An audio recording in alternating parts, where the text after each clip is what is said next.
వాగ్దానములెన్నో నెరవేర్చితివి, నీ రెక్కల నీడలో నన్ను దాచితివి. మరొకసారి, నీ వాగ్దానములెన్నో నెరవేర్చితివి, నీ రెక్కల నీడలో నన్ను దాచితివి.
తలచుకొనుచు నా యాత్రను నే కొనసాగించెదా.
కుటుంబంలో నీ బిడ్డలు దేవునికి దూరంగా జీవిస్తున్నారు, అది వాస్తవం.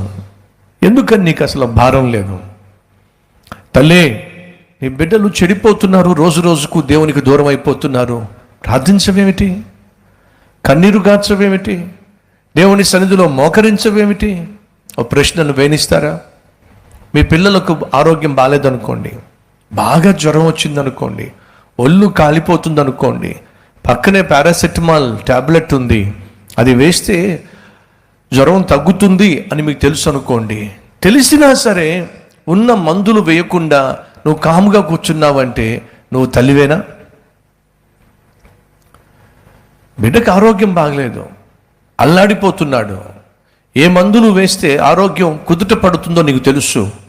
అయినా ఆ మందులు వేయకుండా ఆ బిడ్డ అలాగే సఫర్ అవుతూ ఉంటే, కఠినమైన మనస్సు కలిగి నువ్వు పక్కనే కూర్చున్నావు అనుకో, నిన్నేమంటారో చెప్పండి?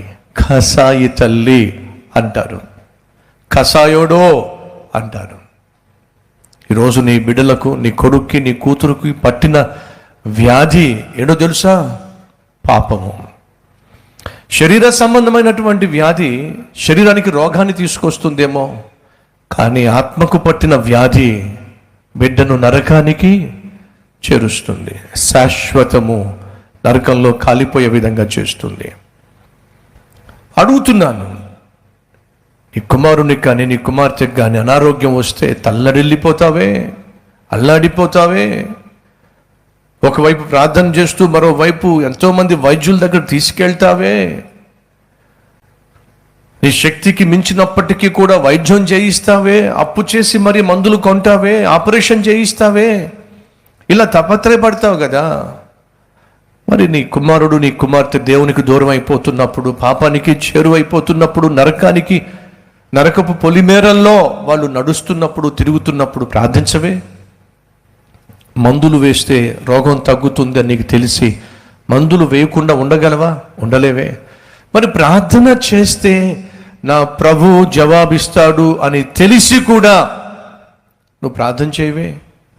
కారణం చెప్పమంటావా? కషాయమైనటువంటి తల్లివి నీవు, కషాయమైనటువంటి తండ్రివి నీవు. నీ కషాయత్వం నుంచి ఈరోజు బయటపడాలి. కనీసం కన్న తల్లిగా, తండ్రిగా, కన్న కుమారుని కోసం, కుమార్తె కోసం ప్రార్థించటానికి ఈరోజు నువ్వు తీర్మానం తీసుకోవాలి.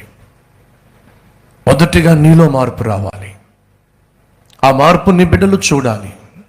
ఫలితంగా నీ కుటుంబం రక్షించబడాలి.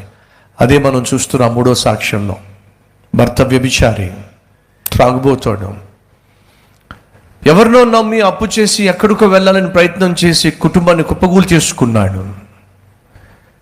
ఇలా కుప్పగూలిపోయిన ఈ కుటుంబాన్ని ఏ ఒక్కరు కట్టగలరు? వీళ్ళ పరిస్థితిని చూసినటువంటి బంధువులో లేక పక్కింటి వాళ్ళో ఆ కుటుంబాన్ని దేవుని మందిరానికి నడిపించారు. కల్వరి టెంపుల్కి ప్రేమతో తీసుకొచ్చారు. కల్వరి టెంపుల్ అందించబడుతున్నటువంటి స్వచ్ఛమైన వాక్యం, శ్రేష్టమైనటువంటి దేవుని గూర్చిన వాక్యం విన్నటువంటి ఆ సహోదరుడు, ఆ సహోదరి రక్షించబడ్డారు. కుటుంబం కట్టబడింది. ఆ సహోదరి అంటుంది, నేను చేసిన ప్రార్థన దేవుడు ఆలకించిన భర్తను బాగు చేశాడు. ఎస్, వీళ్ళెంతమందికి నమ్మకం ఉంది? నేను చేసే ప్రార్థన నా దేవుడు ఆలకించి నేను నా కుటుంబంలో కలిగి ఉన్న సమస్యకు పరిష్కారాన్ని నా దేవుడు ఇవ్వగలడో నమ్మిన వాళ్ళు చూపిస్తారా? రైట్. నమ్మకం ఉంటే ఈరోజు తీర్మానం తీసుకుంటారా? ఏమిటి?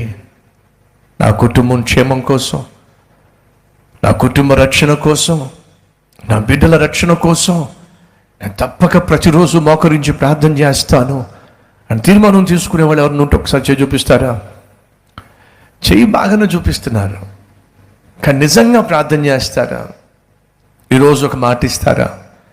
నా కుటుంబ క్షేమం కోసం, నా కుటుంబ రక్షణ కోసం, నా బిడ్డల క్షేమం కోసం కన్న తల్లిగా, తండ్రిగా, తోబుట్టువుగా ఖచ్చితంగా ప్రతిరోజు నేను మోకరించి ప్రార్థన చేస్తాను అన్నవారు మాత్రమే చూపించండి.